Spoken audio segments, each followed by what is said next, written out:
He hadn't talked to anyone in 3 whole weeks.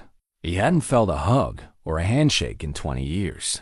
But when Mercy Whitmore showed up and knocked on his old, creaky door one morning, everything Silas Ward thought he knew about being alone was about to flip upside down. The sun was shining bright over his dusty ranch as Silas stepped onto his porch, squinting at the person standing there. It was a woman in a worn-out blue dress, her reddish-brown hair glowing in the sunlight, holding a small leather bag in her rough hands. She looked super tired but super determined, and she definitely didn't seem like she belonged on his quiet, lonely land. "Mr. Ward," she said, her voice strong and surprising him. "I'm Mercy Whitmore. I heard in town you might teach someone how to work a ranch." Silas felt his heart squeeze. After 20 years of not talking much, chatting felt weird, like trying to speak a language he'd almost forgotten. He looked at her face, noticing the lines around her green eyes that showed she'd had a tough time, and how her chin stayed up, stubborn, even though she was clearly wiped out. "I don't teach people," he said, his voice scratchy from not being used. "Especially not." He waved his hand, not sure how to say it without sounding mean. "Women." Mercy stepped closer, and Silas smelled a hint of lavender, soap mixed with road dust. "I can work harder than most guys, you know. I just need someone to show me how." Something about the way she said it made him stop. It wasn't begging or whining. It was like she was saying something that was just true, no question. Silas ran a hand through his gray beard, feeling the heavy loneliness he always carried. "Why my place?" he asked. "Why me?" Mercy's eyes scanned the ranch, checking out the neat fences, the tidy barn, and the cows munching grass far off. "Because people say you're the best," she said, then paused, her hands gripping her bag tighter. "And because I need to learn quick." The urgency in her voice gave Silas a shiver. He'd spent 20 years avoiding trouble, keeping his life empty and safe. But looking at this woman who somehow found his hidden ranch, he felt something waking up inside him, something he thought was gone for good. "I can't pay much," Mercy added fast, "but I'll work for the lessons, cooking, cleaning, whatever you need." Silas felt himself waver. His brain shouted warnings about strangers and problems and the quiet life he'd built after so much sadness. But another part, one he'd forgotten about, whispered that maybe 20 years of being alone was enough. "Milking starts before the sun's up," he said finally, the words slipping out before he could stop them. "Work goes till the sun goes down. It's tough, dirty, and doesn't let up." A big smile spread across Mercy's face, making her tired look turn bright and happy. "When do we start?" As Silas watched her hold that leather bag tighter, he couldn't shake the feeling she was running from something. And he had no clue that teaching her to milk cows would be the easy part of what was coming. The next morning, Silas woke up to find Mercy already by the barn. Her dress was gone, swapped for men's work clothes that were too big for her. She stood super still in the dark before dawn, staring at the fading stars, like she'd been there for hours. "Thought you might back out," Silas said, carrying 2 wooden buckets toward the corral where his Jersey cows waited, their breath puffing in the chilly air. "I don't back out," Mercy said, walking beside him. Her voice had that same stubborn strength from yesterday, but Silas noticed her eyes kept flicking to the horizon, like she was waiting for something to pop out of the morning fog. Inside the barn, Silas set a 3-legged stool next to Bessie, his calmest cow. The smell of hay and warm animals filled the air as he showed her how to hold the udder, the rhythm of pulling and letting go to get the milk. "Firm but gentle," he explained, his hands moving easily. "Too rough, she kick. Too soft, nothing comes." When Mercy tried, her hands were clumsy at first. They were soft from city life, not used to this work, but she didn't complain when Bessie got fidgety. She didn't even blink when the cow's tail smacked her face. Instead, she watched Silas super closely, like she was trying to memorize every move, every word. "You learn fast," he said after she got a steady stream of milk. It was true most people took days to get the hang of it, but Mercy seemed to soak up the know-how like her life depended on it. "Had to learn everything fast," she said, then bit her lip like she'd said too much. Silas felt a warning tingle in his chest. He'd spent 20 years dodging other people's problems and secrets. But something about how Mercy focused on her work, never whining about her sore back or tired muscles, made him curious even though he didn't want to be. "Where you from?" he asked, sitting on a hay bale to watch her. Mercy's hand stopped for just a second. "East," she said finally. "Far east." It wasn't really an answer, and they both knew it. Silas looked at her in the lamplight, seeing how she kept her back to the barn door, and jumped a little when the wind shook the walls. Running from something? The question popped out before he could stop it. This time, Mercy turned and looked right at him, her green eyes full of shadows he knew too well. They were the same shadows he'd carried for 20 years. The kind you get when you lose everything that matters. "Aren't we all?" she said quietly. That simple truth hit Silas like a punch. Yeah, he was running too from memories of his wife Sarah's laugh, from the empty side of their bed, from the life they'd planned but never got to live. He'd been running so long he forgot there was any other way to be. "Work helps," he said, surprising himself by admitting it. "Keeps the mind busy." Mercy nodded, and they understood each other without saying more. She went back to milking, and they worked quietly as the sun rose, turning the barn walls golden. But when Silas went outside to pour the milk into the cooling tank, he saw something that made his stomach drop. Fresh horse tracks in the dirt. Near the road, way too new to be from yesterday's mail. Someone had been watching the ranch, and from how deep the tracks were, they'd stayed a long time. As he walked back into the barn, seeing Mercy working so hard, Silas knew whatever she was running from might have just caught up. Silas didn't mention the tracks, but he kept a closer eye on the horizon while teaching Mercy to fix fences that afternoon. She worked with the same intense focus she'd shown in the barn, her soft hands already getting tough from the wire and tools. "Why didn't you ever get married again?" Mercy asked out of the blue, breaking their easy quiet. She was struggling with a tricky fence post, sweat on her forehead even in the cool fall air. The question threw Silas off. He was so used to being alone, the personal questions felt like someone stepping into his private space. But Mercy's tone wasn't nosy. It was like she already knew what loss felt like.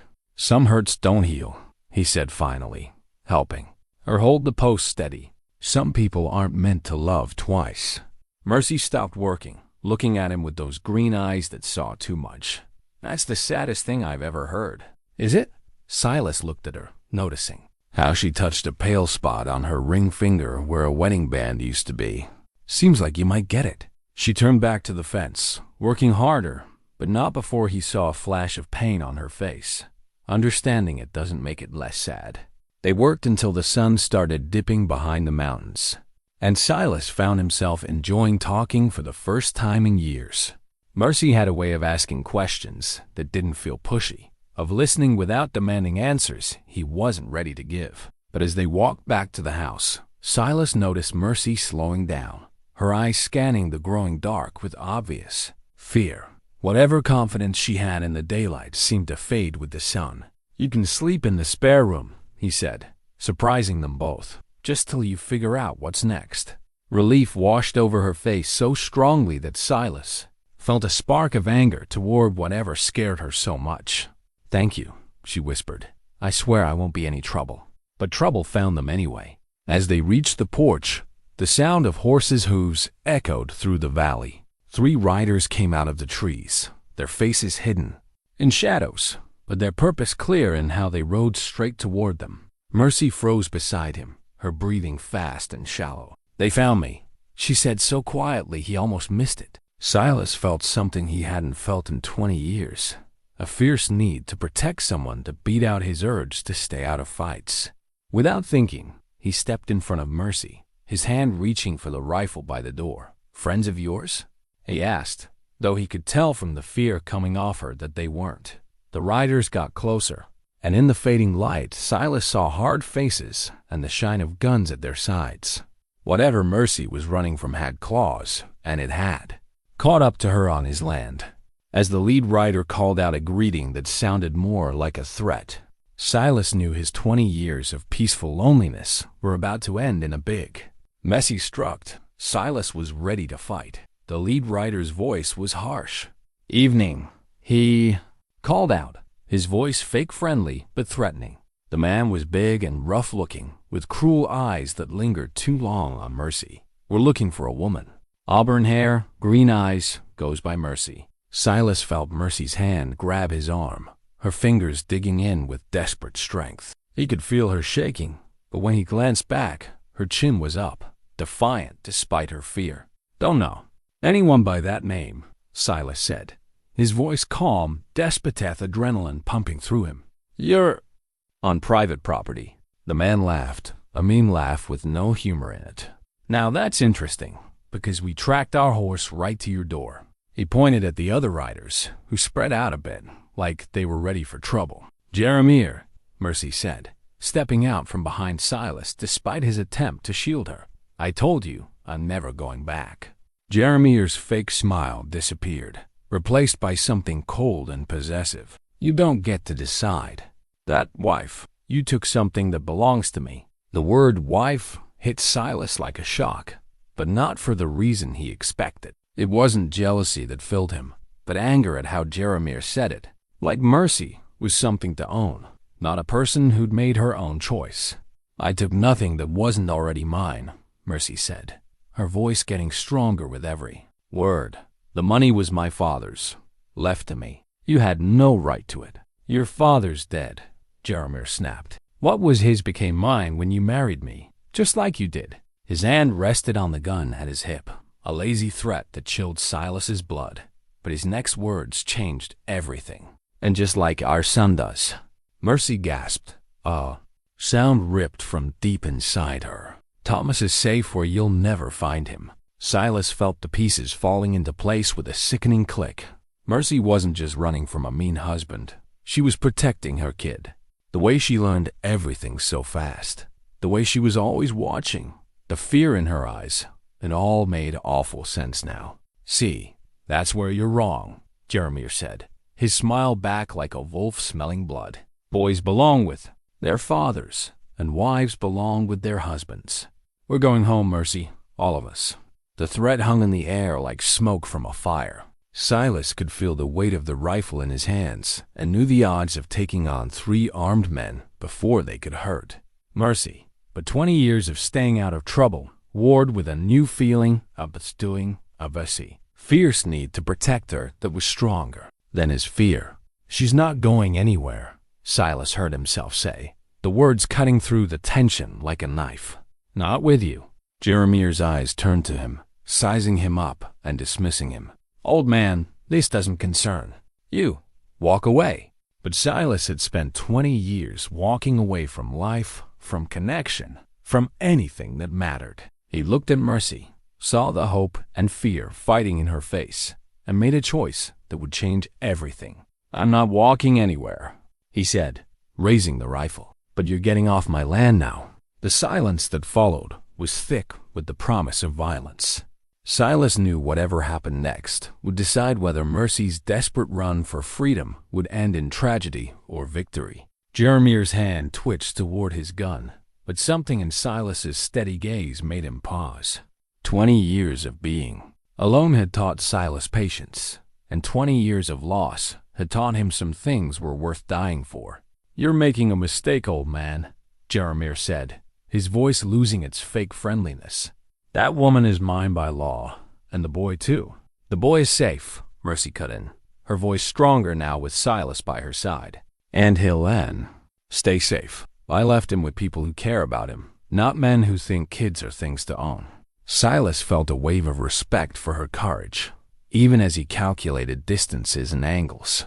The 2 other riders had moved to the sides of the porch, but they seemed okay letting Jeremiah do the talking for now. "You can't hide forever, Mercy," Jeremiah said, his mask slipping to show the cruel man underneath. "I've got resources, connections. Every town between here and the territories is watching for you." "Then it's a good thing she's not hiding," Silas said quietly. "She's learning, working, building something new." The simple words seemed to throw Jeremiah off. His eyes flicked between Silas and Mercy, trying to figure out their connection. "What's she to you? You barely know her." It was a fair question, One Silas couldn't fully answer. 3 days ago, he was fine with his lonely life, wrapped in sadness like a cozy blanket. But watching Mercy tackle new skills while fighting her fears had woken something in him he thought was dead. "She's under my protection," Silas said simply. "That's all you need to know." Jeremir's face turned dark with anger, frustration. Protection? From a worn-out rancher who talks to his cows more than people. He sneered, waving his hand like Silas was nothing. "I could burn this place down, and no one would care." But Mercy stepped forward, her green eyes blazing. "You're wrong about him, and you're wrong about me. I'm not the scared girl who married you. I'm not the woman who let you control every breath I took. I learned to shoot, Jeremir. I learned to fight. And I learned I'd rather die free than live as your property." The strength in her voice sent chills down Silas's spine.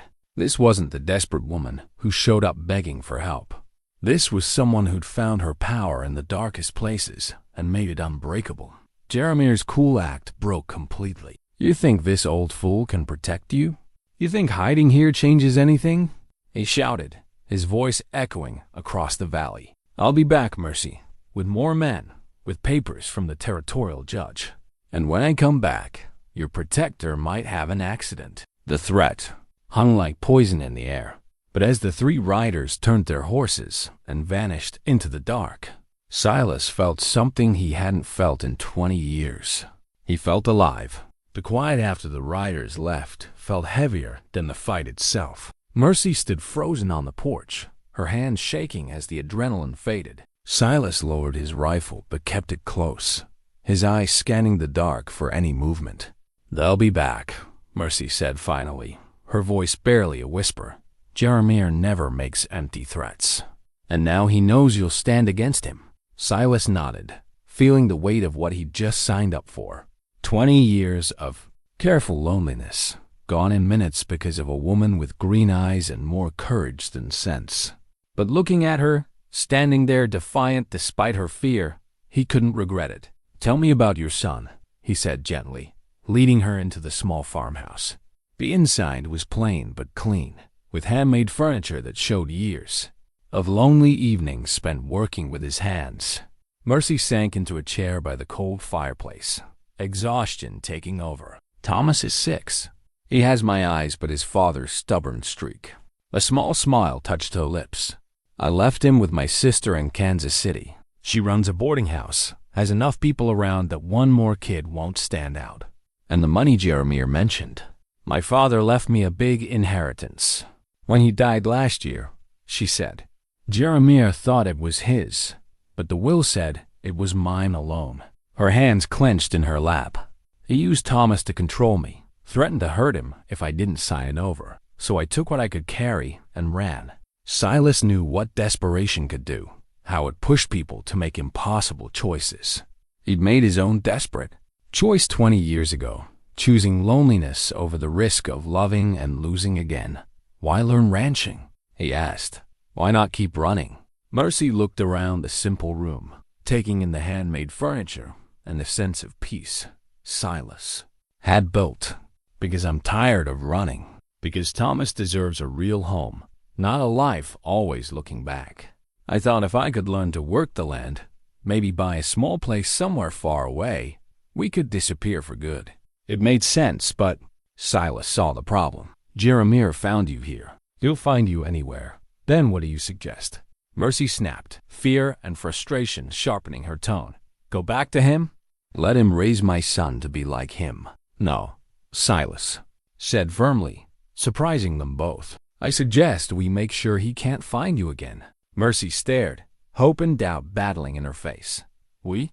Silas moved to the window, checking the dark outside once more before turning back.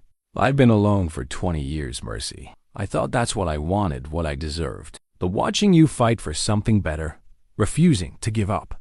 He paused, struggling with words that felt strange after so long.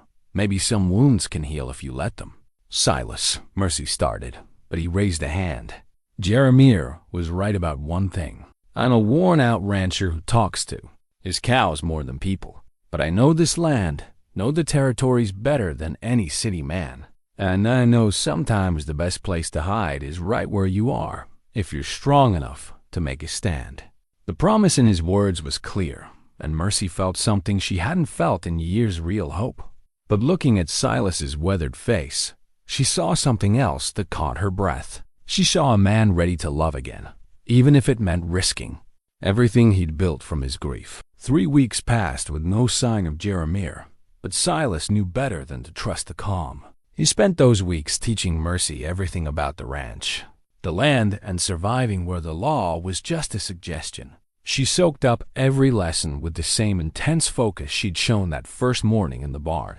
But it was the moments between lessons that changed everything. The way she hummed while making breakfast, filling his quiet house with music he'd forgotten he missed.